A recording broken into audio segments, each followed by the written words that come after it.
Hello folks and welcome. Today we're going to be looking at Friends Season 1, Episode 2, the one with the sonogram at the end. And if you're new to these videos, my name is Scott, and I'm going to be explaining the pop culture references that appear throughout the episode, how few or how many there may be, because not everybody has the same level of pop culture knowledge. We all have to learn something for the first time at one point, don't we? And I honestly feel that if you have the background knowledge behind something, you can appreciate it even more. So we'll be looking at it now, explaining all the pop culture references that pop up, and once we're done with the references, I'll follow it up with a little bit of select trivia, and then give my review of the episode at the end. And as you're watching through this video, don't forget that the comment section down below is open. So feel free to leave any comments about any pop culture references that pop up that you go, I already knew that, or I didn't know that. Thank you so much for the clarification. Now I understand. And of course, if you're liking this video, feel free to give it a little like. And also, if you want, subscribe, because you won't miss out on any of the future episodes of Friends, or Gilmore Girls, which you can check out on my channel as well, or any other shows that are coming out that I'll be doing in the future. But anyway, I rambled on for too long.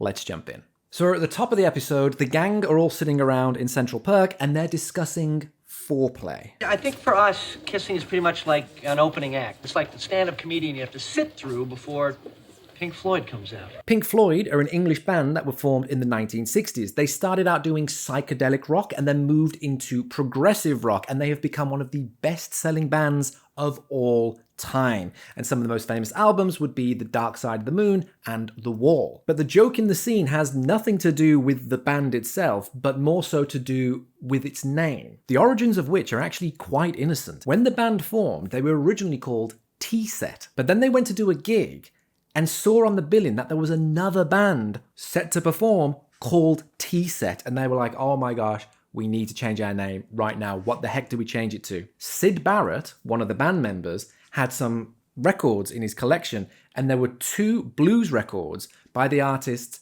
Pink Anderson and Floyd Council. So they just Kaiser Soze'd it and went Pink Floyd. There we go, that'll be the name. Let's get on, perform some songs. And now they're a part of history. But none of that comes into play in this instance because Chandler is insinuating that Pink Floyd is a wonderful euphemism for a Todger, a Johnson, a soldier at arms, any other words that you wish to explain that I don't want to say because I don't want this video to be banned. But yes, kissing is the supporting act, the comedian that comes on before Pink Floyd comes out. And I could continue trying to make some more jokes about it, but I think it's probably just best if we move on.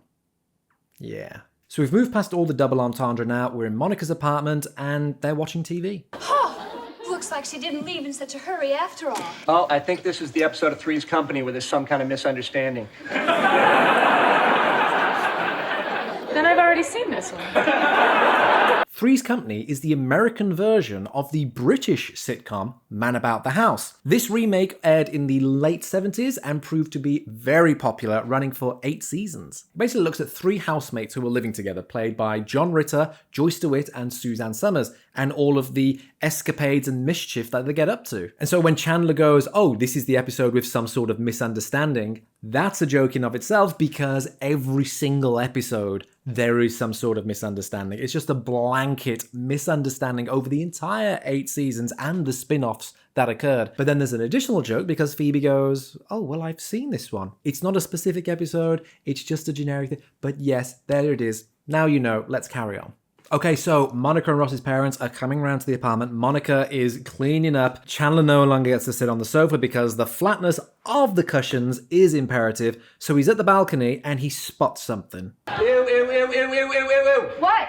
Ugly naked guy got a Thighmaster. So a Thighmaster is a piece of exercise equipment. It's 2 bars on a hinge and you put your thighs on either side and you try to squeeze them together, and there's a lot of resistance there. And so what it does is it helps to work out your hip flexors and your inner thighs. And so yeah, it causes a great workout. And in this instance, ugly naked guy is using that. So, ooh, that'd be a terrible thing to see, him sitting there naked, pushing his legs together like this. But there's a hidden joke within this, my friends. With the reference we've just looked at was Three's Company.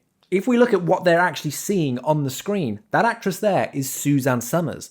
Suzanne Summers was the spokesperson for Thighmaster. She was in every advert and promotional material and eventually became the sole owner of the product. and she made bank off of it. It's estimated that she earned around $300 million because of the Thighmaster. And that is just a little bit of hidden trivia right there. I do want to think that the writers were like, we've just seen Suzanne Summers, we'll make it the Thighmaster, put them together. Whoever picks up on it, they'll enjoy that joke. I have faith that that is what was intended. That's what we're going with. Let's carry on. Dilemma, Rachel has lost her engagement ring and she's meant to be returning it to her now ex-fiancé, and she's trying to recall where she last saw it. No, I had it this morning. I know I had it when I was in the kitchen with... Dinah? That addition from Chandler of the name Dinah means that the complete sentence now reads, in the kitchen with Dinah, which is a lyric from the Levy song, published in 1894. The Levy song eventually came to be known as I've Been Working on the Railroad, and it actually absorbed another song called Someone's in the Kitchen with Dinah. And if you aren't familiar with which song that is, it's the one that goes, I've been working on the railroads all the livelong day. And the lyric in question appears in this following verse, which I will perform, but if you will just permit me to use an additional prop to set the scene. This right here, my friends, is my banjo. And the verse goes, someone's in the kitchen with Dinah, someone's in the kitchen I know, someone's in the kitchen with Dinah, strumming on the old banjo. Now, I can't play this, as you could just tell. I would have learned how to play the Levy song, but I don't really know how to play the banjo. I need to learn, and maybe one day I will. Maybe one day we'll come back to this and I will perform the Levy song on the banjo. But for the moment, this was my little thing. Say hi. I will learn it. I'm saying that on the record. I will learn it. But I just wanted to bring it in because the lyric is strumming on the old banjo and... strumming on the old banjo. Anyway, we're forgetting the context of the thing. So yeah, in the kitchen with Dinah is a lyric from that song. Chandler manages to finish it off and he gets a big laugh because how clever and witty he is. All right. Back to the corner you go. There's a little hidden reference here as Rachel goes back to Barry's office in order to give him back her ring. As they're chatting, there's a little call over the tannoy. Dr. Farber, Jason Greenspan's gagging. Be right there. Be back in a second. Also, just taking this moment to say that I've only just noticed that the light in the background wasn't on, so I've just switched it on. It sometimes goes off. Anyway, that's a little bit of ambiance. Back to what the joke was. So the person who needs help is Jason Greenspan, which you may think is just a random throwaway name, but it's actually the real name of Jason Alexander, who played George Costanza in Seinfeld. And Seinfeld was at the height of its popularity as Friends was on, and so there's just a little inside joke from the writers going, we know what his real name is, we'll put him in there. There you go. So that is tenuously a pop culture reference, but it's also just a little hidden joke. You've got the whole picture, and even more of a picture with the red light in the background now. So let's carry on, shall we? We're in the OBGYN. Susan, Carol, and Ross are discussing potential baby names. Marlon. Marlon. If it's a boy, Minnie if it's a girl. As in mouse?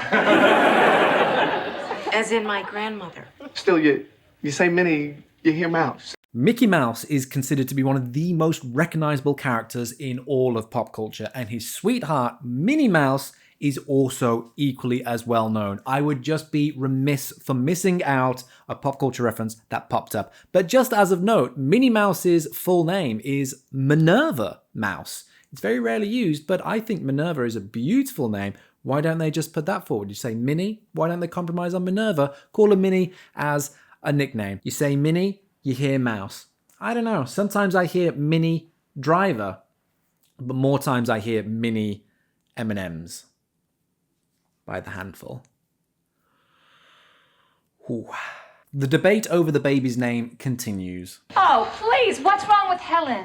Helen Geller? I don't think so. The reason that Helen Geller sounds so funny is because it sounds a lot like Helen Keller. And Helen Keller was an author, disability rights activist, and lecturer, and she's well known because she was both deaf and blind. She lost her sight and hearing after a brief illness when she was only 19 months old, before she'd learned how to communicate, and so there was no way for her to express herself within the world until her lecturer and friend, Anne Sullivan, came onto the scene, and Anne worked really hard with her to teach her how to communicate. And there's a story about water, spelling the word water out on her hand, and she could feel the water and she knew this was the letter, and it finally got through. There's great movies and plays called The Miracle Worker, which really tells everything about her history. But yes, she's an incredible woman. She overcame insurmountable odds and wrote so many books and toured and lectured and is an inspiration for a lot of people. But of course, if you name your baby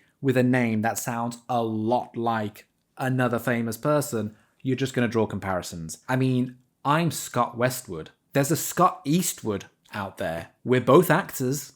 He's far more successful and handsome than I am. So it is very much east and west, either sides of the compass. And now I've made myself sad. Let's carry on. And finally, the arguments about the baby names have been put on hold because the title of the episode has finally come into fruition. We're at the end and we're looking at the sonogram. And as we're looking at this miracle of life, Joey has this question. What are we supposed to be seeing here? I don't know, but I think it's about to attack the Enterprise. The Enterprise is the name of many a ship that has appeared in the science fiction franchise Star Trek. From the original 1960 series to subsequent iterations, the Starship Enterprise has been the main hub of where everyone has lived. So the crew will live on there and they will pilot it through space, the final frontier. And so here Chandler is looking at the sonogram and going, this wee little Bonnie baby inside of Carol's belly looks like some horrific alien floating out in space that is going to attack the crew of the Enterprise. I mean, newborn babies are quite difficult to look at, before they've been depruned. But to compare one to an intergalactic alien that's going to take down an entire starliner, I can be thankful I never had that comparison to knock down my self-esteem. Plenty of other things, but at least not that. So that's good. And there we go. That was all the pop culture references for this episode. So let's take a look at how many we actually looked at. By my tally, Friends Season 1, Episode 2 has had 8 pop culture references explained, which means on the ranking of the 2 episodes that we've actually looked at this far, it comes in second place because the pilot episode had 10 references explained. Just need to get that few more in, pepper a few more in to show that, hey, pick up the show. We've got the finger on the pulse with pop culture. They could relax a little bit in this second episode, I suppose. Anyway, pop culture references, let's put you aside. And let's take a look at a little bit of trivia. So we had a lot of firsts in this episode. It being the second episode in the season, of course, the pilot had to be more establishing the main characters, and now we can start to build their world a little bit more. We got the first appearance of Gunther, absolutely wonderful characters he develops into over the series. We got the first look at Jack and Judy Geller, Monica and Ross's parents, who are absolutely brilliant. Elliot Gould, Christina Pickles, they are just fantastic. I cannot get enough. We're doing trivia right now. I'll talk about them in a little bit. We got the first example of Chandler's very specific way of talking.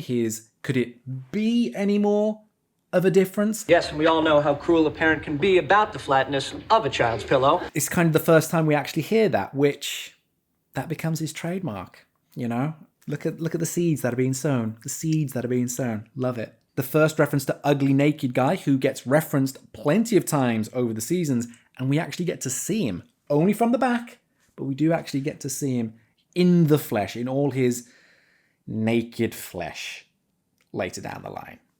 Can't wait for that. And we also get the first look at Susan, and of Carol, Ross's ex-wife. But here's a little bit of trivia for you. Carol Willick, Ross's ex-wife, makes her first appearance in this episode and was played by Anita Barone. Barone was looking for a role as a series regular, and in 1995 was cast as Karen Foxworthy in the Jeff Foxworthy Show. Carol was recast and played by Jane Sibbett, who starred in 15 episodes over the length of the series. Which is a real shame, I suppose, but you can understand why the decision was made, because it was her personal decision. She wanted to be a regular on a show, which is fine. That's her career. And of course, being told actually you would just be sort of a recurring guest, but not even a recurring guest. Like, as it says here, there was only 15 appearances of Carol, played by Jane Sibbett, so including this one episode, 16. Considering there are 235 episodes, to only appear in 16 over a 10-year run, that's very difficult for an actor to agree to. So as lovely as it would have been to have that continuity throughout, you can understand it. And so when the offer appeared for her to appear as a series regular, fantastic. But the problem is she actually got dropped as a series regular. She was only in 18 episodes on the Jeff Foxworthy show, and she was recast in that. So, crikey, she deserved a break, and it didn't really come. And also, just as a little thing, there is the first reference to Phoebe's sister. Now, there's a whole thing to explain about her twin sister, but I'm going to save that for when she actually makes an appearance, because that is a whole fantastic backstory to go into as well. And I just want you to store the beginnings of a reference that I will explain at a later date. Listen to this line spoken by Rachel. Oh, and Min, you know, if everything works out and you guys end up getting married and having kids, I just hope they have his old hairline and your old nose. Okay, did you get that? Perfect. Store that away, and we'll pick it back up in season 1, episode 20. So in a fair few weeks' time, when we look at that episode, I will explain a little bit more about that line. I'll see you there. And so that was all the trivia. And now onto the section where I just ramble, trying to piece together my review on this episode. It's fantastic. I really love, and I've said it before, but I'll keep on saying it for the next 20 odd episodes. I really love the first season. There is so much more heart in it.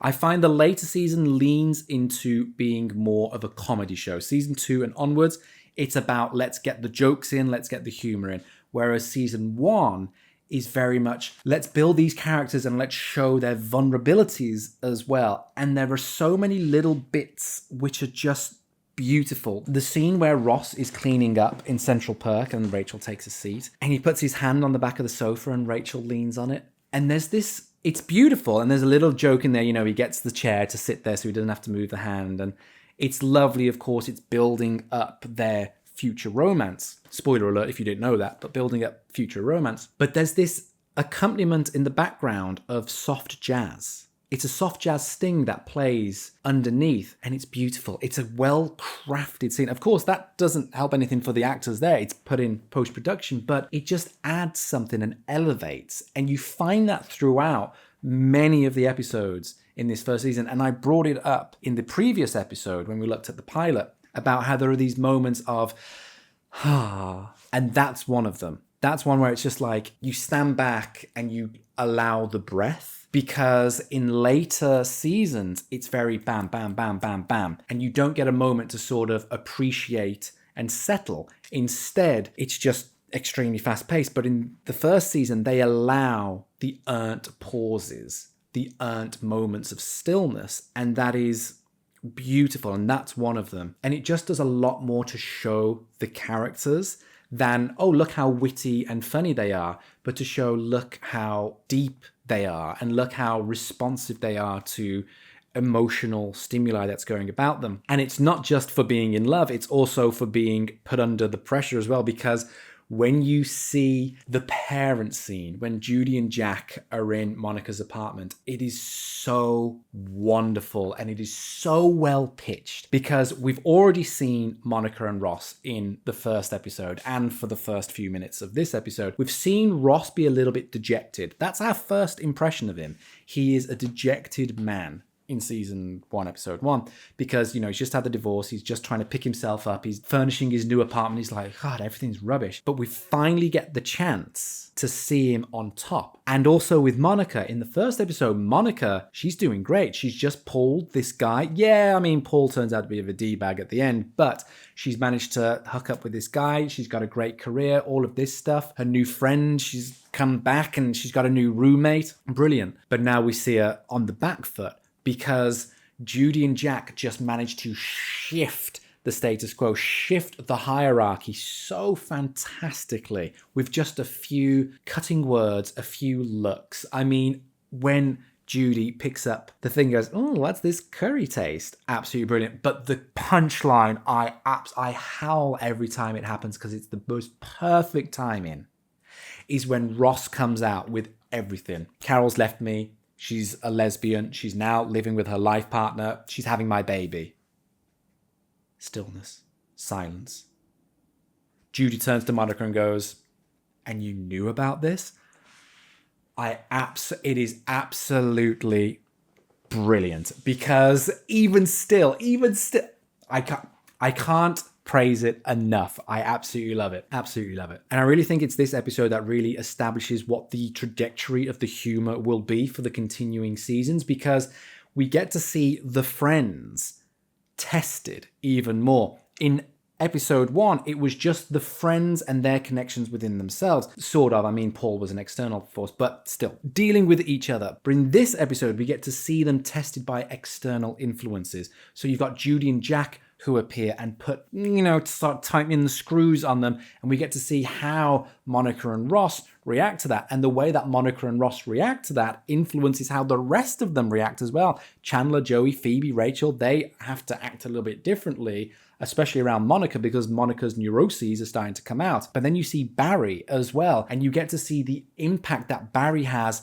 on Rachel's life. She starts acting very differently because of the stress of having to see him again. And so because of these new characters that will make further appearances later down the line, because we can afford to bring in new characters, new settings, all of this stuff, because we've established who the core group is, where the core places are, even though we still haven't seen the boys' apartment yet, but we'll get to that. You get to have the opportunity to see them tested in different ways and get to see how they react to different situations. And that just brings out different colors in their characters. And the more colors you get for a character, the more three-dimensional they are. And they are already becoming wonderfully formed characters that will only continue to grow as the episodes go on.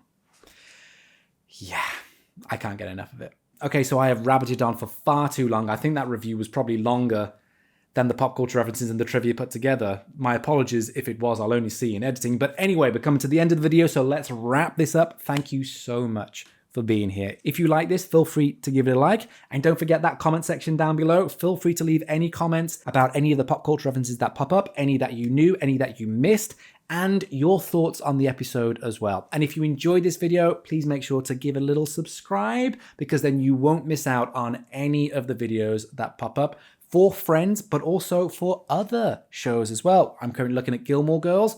We're going to start looking at The Office. We're going to start looking at The Simpsons. We're going to start looking at other shows. So make sure you stick around so you don't miss out. I need to have a drink of water. I can feel I need to cough. Okay, my friends, thank you so much for being here. Luck and more to you all, and catch you next time.